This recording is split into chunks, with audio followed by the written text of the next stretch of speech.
विक्रम सिंह नाम के राजा थे जो बहुत ही दानी राजा थे, लेकिन उनकी बस एक शर्त थी।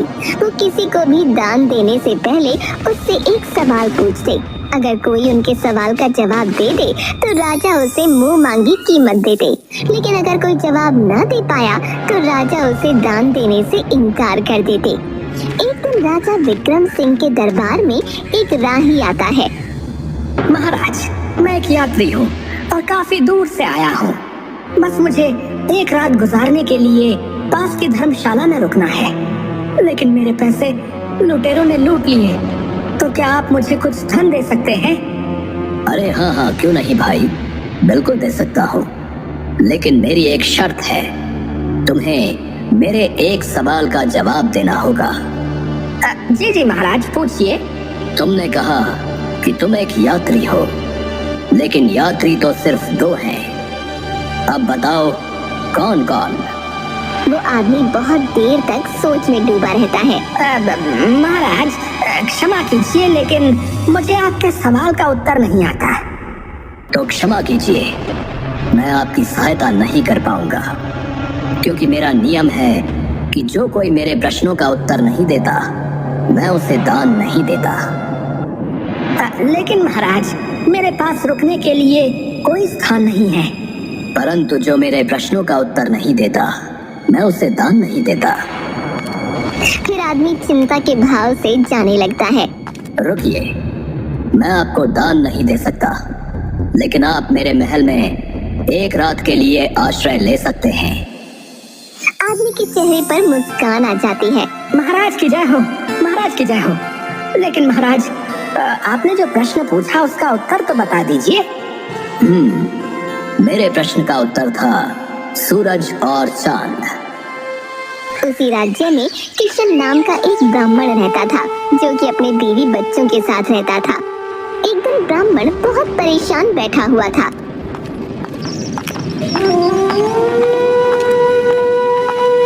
क्या हुआ जी, आप बहुत परेशान दिख रहे हो? क्या करूं भाग्यवान, हमारी बेटी के ब्याह की तिथि नजदीक है, लेकिन अभी तक पैसों का बंदोबस्त नहीं हुआ है। तो परेशान ना हो तो क्या करूं? इसमें परेशान होने वाली कौन सी बात है? हमारे राजा बहुत दानवीर हैं। आप उनसे जाकर कुछ मदद ले लीजिए। वो सब तो ठीक है सुलोचना, लेकिन तुम्हें महाराज की आदत के बारे में तो पता ही है। वो दान देने से पहले प्रश्न पूछते हैं, और अगर उसमें से कोई भी उत्तर गलत हुआ तो वो दान देने से इनकार कर देते हैं। वो तो मुझे पता है, लेकिन मुझे आप पर भी पूरा भरोसा है। आपने इतने वेद पुराण पढ़े हैं, मुझे नहीं लगता कि आप उनके सवालों का जवाब नहीं दे पाएंगे। आप जाइए और उनसे कुछ मदद मांगिए। और हाँ, मैं तो कहती हूँ कि आप अजय और विजय को भी ले जाइए। बात तो तुम्हारी सही मालूम पड़ती है। ठीक है, मैं कल सुबह महाराज के पास मदद लेने हेतु जाऊंगा।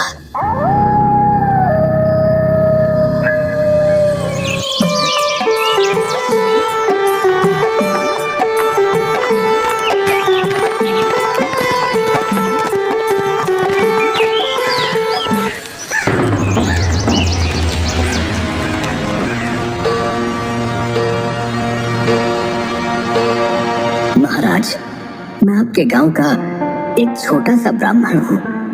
मुझे अपनी पुत्री के विवाह के लिए कुछ धनराशि की आवश्यकता है। जी जी ब्राह्मण देवता, आपकी सहायता करना तो हमारे लिए बहुत ही सौभाग्य की बात होगी। परंतु आप तो जानते ही हैं कि मैं दान मात्र उसी को देता हूँ जो मेरे प्रश्नों का उत्तर दे। जी महाराज, मुझे पता है, कृपया आप पूछिए जो भी आपको पूछना है। ठीक है ब्राह्मण देवता, तो मैं आपको एक कहानी सुनाता हूँ और आप मेरी उन कहानियों को पूरा करना, और अगर आप सही ढंग से उसे पूरा नहीं कर पाए तो मैं आपको दान देने में असमर्थ रहूंगा। जी अवश्य महाराज, कृपया पूछिए। वीरपुर गांव में राजा चंद्रसेन थे, जिनकी पुत्री थी पद्मा, जो कि बहुत ही सुंदर और गुणवंती थी, लेकिन उन्हें कोई भी राजकुमार पसंद नहीं आता।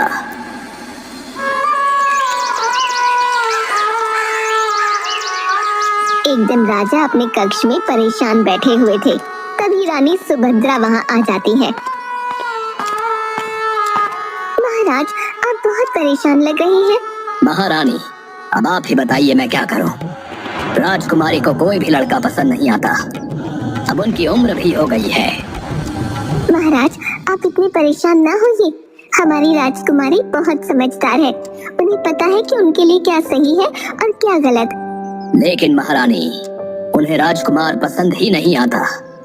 अब मैं अपनी पसंद के किसी राजकुमार से उनका विवाह करवा दूंगा। नहीं नहीं महाराज, ऐसा गजब मत करना।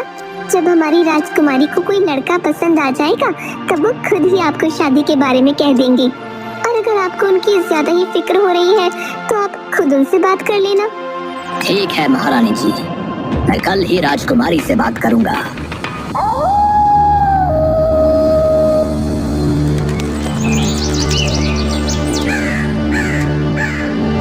राजकुमारी जी, हमने आपको इतने सारे राज्यों के राजकुमारों से मिलवाया, लेकिन आपको उनमें से कोई भी पसंद नहीं आया। अगर आप कहें तो क्या मैं आपके लिए स्वयंवर रखवा लूं? आपको जो भी राजकुमार पसंद आएगा आप उन्हें अपने वर के रूप में स्वीकार कर लेना। नहीं नहीं पिताजी, मुझे स्वयंवर तो बिल्कुल पसंद नहीं है। स्वयंवर में मुझे कैसे पता चलेगा कि किस राजकुमार के अंदर कौन सा गुण है? मुझे जब कोई राजकुमार पसंद आएगा तब मैं आपको बता दूंगी। नहीं नहीं राजकुमारी, अब मैं आपकी एक नहीं सुनूंगा। कल मैं 4 नौजवानों को बुला रहा हूँ। आपको उनमें से जो भी पसंद आए आप उन्हें अपने वर के रूप में स्वीकार कर लेना। ठीक है पिताजी, अगर मुझे उनमें से कोई पसंद नहीं आया तो मैं उनसे विवाह ना करूंगी। ठीक है।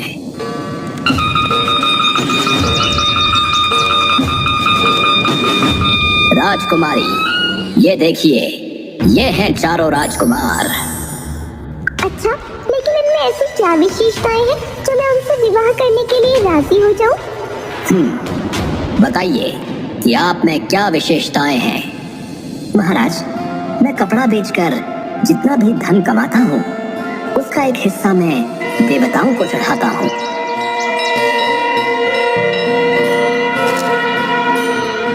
एक हिस्से को अपने ऊपर खर्च करता हूँ और एक हिस्सा बचा कर रखता हूँ और एक हिस्से को अपनी पत्नी के लिए रखता हूँ। और ये कला सिर्फ मुझे ही पता है। अगर तुम इनसे शादी करोगी तो तुम्हें कभी भी पैसे की तंगी नहीं देखनी पड़ेगी। हाँ, अब आप बताइए कि आप में क्या गुण है? महाराज, मैं सभी पशु पक्षियों की बोली जानता हूँ। मैं किसी भी पशु पक्षी की बोली आपको सुना सकता हूँ और समझ भी सकता हूँ। महाराज, मुझे सारे वेदों, उपनिषदों और पुराणों का ज्ञान है। अगर आप चाहें तो आप मुझसे कुछ भी पूछ सकते हैं। अभी उसकी आवश्यकता नहीं है। समय आने पर हम आपकी परीक्षा लेंगे। हाँ बताइए, तुम में ऐसा क्या खास गुण है जो मेरी बेटी तुमसे विवाह करे? महाराज, पशुओं की आवाज निकालना कोई बड़ी बात नहीं और वेद उपनिषदों का ज्ञान भी बहुतों के पास होता है। और पैसों को कैसे और कहाँ खर्च करना है ये भी बहुत सारे लोग जानते हैं। लेकिन जो मुझ में विशेषता है वो बहुत कम लोगों में देखने को मिलती है। मैं शब्द भेदी बाण चलाना जानता हूँ और मेरा निशाना बिल्कुल सटीक लगता है। जहाँ से भी आवाज आती है मैं वहीं पर बाण चलाता हूँ।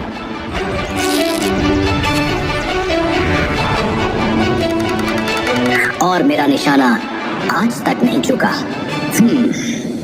हाँ तो राजकुमारी, बताइए, आप इन 4 में से किसे अपना वर चुनेंगी? हाँ तो बताइए ब्राह्मण देवता कि राजकुमारी इन 4 लड़कों में से किससे शादी करेगी? महाराज, राजकुमारी बहुत ही समझदार थी। अगले दिन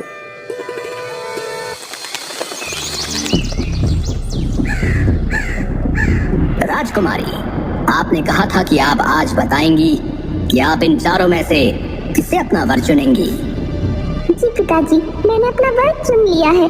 पिताजी, जो पहले प्रतिद्वंदी है वो शिल्पी है, जो पशुओं की भाषा जानता है वो ज्ञानी है, जिन्हें पुराणों का ज्ञान है वह ब्राह्मण है, पर जो शब्दभेदी बाण चलाना जानते हैं वो एक क्षत्रिय है, तो एक क्षत्रांगिनी का विवाह भी क्षत्रिय से होना चाहिए।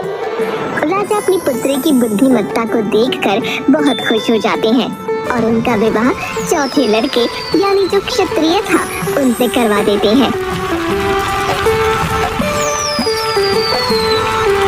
वाह, अति उत्तम। ब्राह्मण देवता मान गए आपके ज्ञान को। हाँ तो अजय, अब तुम्हारी बारी। मानिकपुर गांव में रमन नाम का एक किसान अपनी बूढ़ी माँ के साथ रहता था।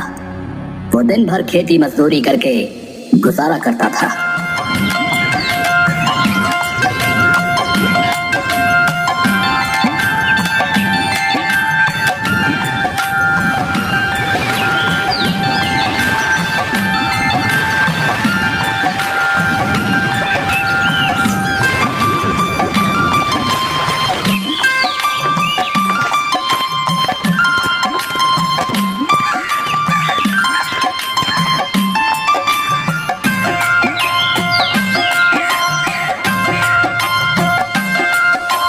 माँ, आपसे मैंने कितनी बार कहा है कि आप कुछ काम मत किया कीजिए, मैं करा लूंगा सारे काम। अरे बेटा, तू भी क्या क्या करेगा? घर संभालेगा या खेत संभालेगा? वैसे भी मैं तुझे कब से कह रही हूँ कि मुझे एक बहू ला दे, तो मैं आराम से बैठूंगी। अरे माँ, इतनी सी खेती में हमारा गुजारा होना ही इतना मुश्किल है, तो एक और का गुजारा कैसे होगा? तू तो हमेशा ही बहाने मारता रहता है। सही तो कह रहा हूँ। पर एक दिन रमन जब रात को घर आता है तो अपनी माँ को बिस्तर पर लेटे हुए देखकर हैरान हो जाता है। माँ, माँ क्या हुआ माँ? आपका पूरा शरीर आग से तप रहा है। चलिए, मैं शीघ्रता से आपको वैद्य जी के पास ले चलता हूँ।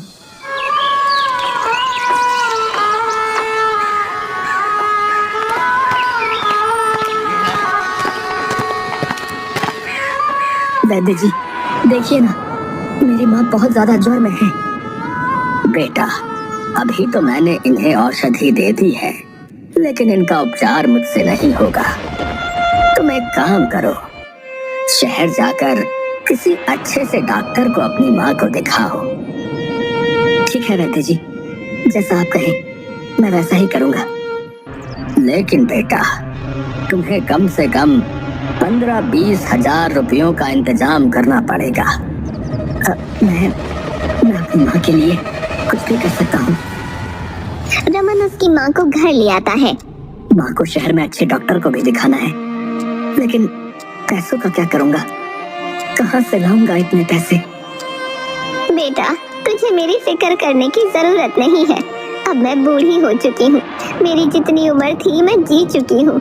ऐसा मत बोलो माँ, मैं अभी सेठ दयाराम से कुछ पैसे उधार लेकर आता हूँ, उन्हें बाद में चुका दूंगा। वैसे भी वो पिताजी के बहुत अच्छे मित्र थे, हो ना हो वो हमारी सहायता अवश्य करेंगे। लेकिन बेटा, पूरा गांव जानता है कि वो कितने कंजूस और लालची हैं। उनसे पैसा निकलवाना बहुत टेढ़ी खीर रहेगी। माँ, मेरे लिए इस पूरे संसार में आपसे बढ़कर और कोई नहीं, और इस वक्त उनके अलावा मेरी सहायता और कोई भी नहीं कर सकता, इसलिए मैं जा रहा हूँ। रमन जल्दी से सेठ दयाराम के पास पहुँच जाता है। सेठ जी, मुझे 20,000 रुपए की आवश्यकता थी। मेरी माँ बहुत बीमार है और वैद्य जी ने कहा है कि उन्हें शहर में किसी अच्छे डॉक्टर को दिखाने की आवश्यकता है। क्या क्या क्या? 20,000 रुपए? कसम चिल्लर की, मैंने इतने रुपए तो एक साथ खुद भी खर्च ना किए होंगे, और तू एक मामूली सा छोरा है, मैं तुझे इतने सारे पैसे क्यों दूंगा? सेठ जी, मैं आपके हाथ जोड़ता हूँ, अभी मुझे पैसों की बहुत आवश्यकता है, और आपके अलावा पूरे गांव में मेरी सहायता और कोई भी नहीं कर सकता सेठ जी। अरे तो तू मुझे कंगाल करने पर ही तुला है? अरे मैंने तुझे कह तो दिया, अब जा यहाँ से। लेकिन सेठ जी, आप मेरे पिताजी के बहुत अच्छे मित्र थे, इस नाते तो मेरी सहायता कीजिए। अच्छा ठीक है, मैं कर दूंगा मदद, लेकिन मेरी भी एक शर्त है। मैं तुम्हें पैसे तभी दूंगा जब तुम मुझे एक कागज में आग और दूसरे में हवा ला कर दोगे। अगर तुमने मुझे वो ला दी तो मैं तुम्हें पैसे दे दूंगा, पर अगर तुम ना ला पाए तो फिर मुझसे मदद लेना भूल जाना भाई। ठीक है सेठ जी। रमन दौड़ता हुआ अपने घर जाता है। क्या हुआ बेटा, क्या कहा सेठ जी ने? मना ही किया होगा, मुझे पता ही था कि वो सेठ एक नंबर का कंजूस है। नहीं माँ, सेठ जी ने पैसे देने के लिए हाँ कर दी है, परंतु उनकी एक शर्त है। शर्त? मुझे तो पता ही था कि वो सेठ बहुत चालाक है। वो हर मुमकिन कोशिश करेगा पैसे देने से बचने की। वैसे क्या शर्त रखी है उस सेठ ने? माँ, उन्होंने कहा है कि मुझे वो पैसे तभी देंगे जब मैं कागज में हवा और दूसरे कागज में आग लेकर जाऊंगा। उस समय तो मैंने हाँ कर दी, लेकिन अब मेरी समझ में ये नहीं आ रहा है कि मैं उन्हें कागज में हवा और आग कैसे दूं। अरे तो मैं तुझे बताती हूँ। हाँ तो आ जाए, अब तुम मुझे बताओ कि रमन एक कागज में हवा और दूसरे कागज में आग कैसे लेकर जाएगा। अभी बताता हूँ महाराज। यशोदा एक कागज का पंखा बनाती है और रमन को दे देती है। जब तू इस कागज को हिलाएगा तो तुझे हवा मिलेगी। हवा तो ठीक है, लेकिन मैं कागज में आग कैसे लेकर जाऊंगा? अगर इस कागज में आग रखी तो ये तो पूरा ही जल जाएगा। रुक जा, उसका भी इलाज है मेरे पास। फिर यशोदा जल्दी से कागज का कंडील बनाकर रमन को दे देती है। ये ले रमन, इस कंडील में तू आग भरकर ले जा सकता है। रमन बहुत ही खुश होकर दयाराम के पास पहुंच जाता है। अरे तुम अभी तो गए थे और इतनी जल्दी वापस कैसे आ गए? अरे सेठ जी, आपको आपका उपहार देने के लिए आया हूँ। ये लीजिए, इस कागज में बहुत ही ठंडी ठंडी हवा भरी हुई है और इस कागज के कंडील में आप आग जला सकते हैं। ये सब? अरे सेठ जी, अब ज्यादा सक पकाइए मत। आपको आपका उपहार मिल गया तो कम से कम अब तो मुझे 20,000 रुपए की उधारी मिल सकती है ना। जितनी जल्दी हो सकेगा मैं लौटा दूंगा। सेठ को रमन को पैसे देने पड़ते हैं। धन्यवाद सेठ जी।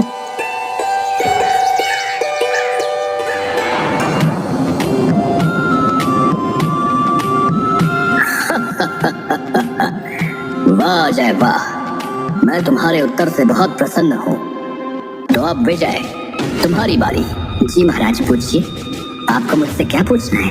विजय, तुम हमारे राज्य में से 2 ऐसे आदमी ढूंढ के लाओ जिनमें से एक ने कभी झूठ नहीं बोला हो और दूसरे ने कभी सच नहीं बोला हो। ठीक है महाराज, आप मुझे आज शाम तक का समय दीजिए, मैं ऐसे आदमी को ढूंढ कर ले आऊंगा। ठीक है।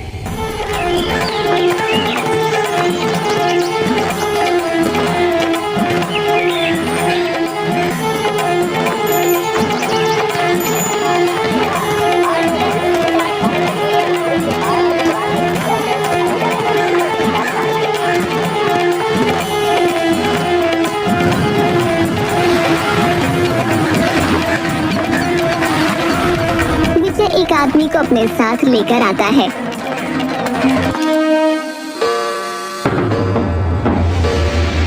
अरे विजय, मैंने तुम्हें 2 आदमियों को ढूंढ कर लाने के लिए कहा था, लेकिन तुम तो बस एक आदमी को लेकर आए हो। महाराज, इस एक ही आदमी के अंदर दोनों गुण हैं। इसने न कभी झूठ बोला न कभी सच बोला। पर वो कैसे? क्योंकि महाराज, ये आदमी बोल ही नहीं सकता। क्या? वाह विजय वाह, ब्राह्मण देवता, हम आपके और आपके दोनों बेटों के जवाब से बहुत प्रसन्न हैं। इसलिए मैं आपकी बेटी की शादी अपनी तरफ से करवाना चाहता हूँ। दोनों बेटे बहुत खुश हो जाते हैं। क्या? जय हो राजा विक्रम सिंह जी की जय हो।